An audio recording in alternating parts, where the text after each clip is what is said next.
that has become reality. David? For the last 60 years, the bitter experience of the Sri Lankan Tamils with the Sri Lankan southern polity is cheating and cheating and cheating. So many pacts were made, everyone was abrogated unilaterally by themselves, not by the Tamil party, including this ISGA. Before that, in 1957, there was a pact, 65, there was a pact, 83, there was a pact. Please, Mr. Yapa, can you answer this? Who abrogated this? Who walked away from these pacts? It was the Sinhala governments.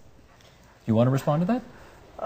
I mean, you can go back into history and find all types of objections to every policy that you want to institute. I mean, no, it's history gives you a lesson. Let me go into the history of an hour and a half ago, which suggests if you drove up University Avenue to get home in the city of Toronto tonight, you would have driven by a Tamil demonstration.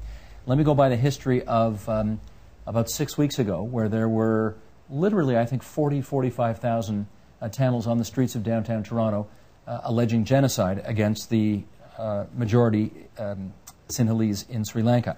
Let me also read an account from the Toronto Star of that event. It goes like this.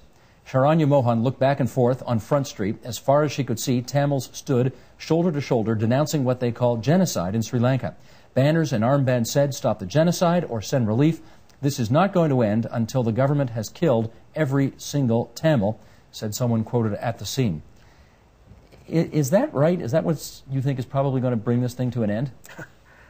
That's nonsense. I mean, there is no genocide going. There are at least 1 million Tamils living in the south, in harmony with the Sinhalese and the Muslims. But they're driven away from their home. Can you please allow me to finish my sentence? Thank you. Now, with the LTTE hold up in a tiny sliver of land, the political spaces will open up, and there will be more discussions amongst all Sri Lankans about the way the country has to evolve. Now, that gentleman there said that Sri Lankan people will never accept federalism.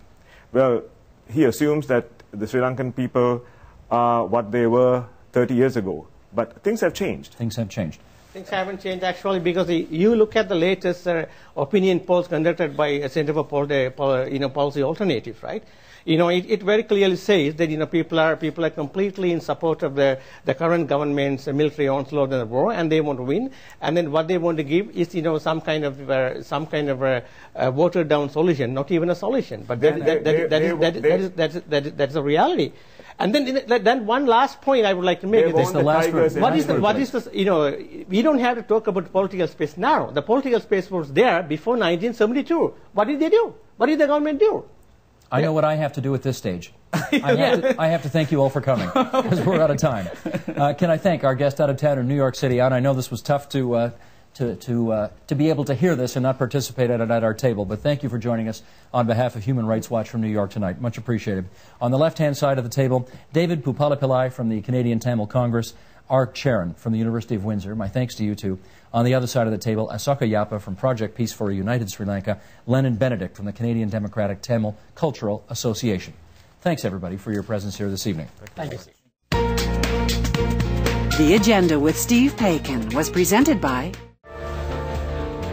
Vale Inco Limited, a pioneering nickel mining company transforming mineral resources into essential ingredients for everyday life.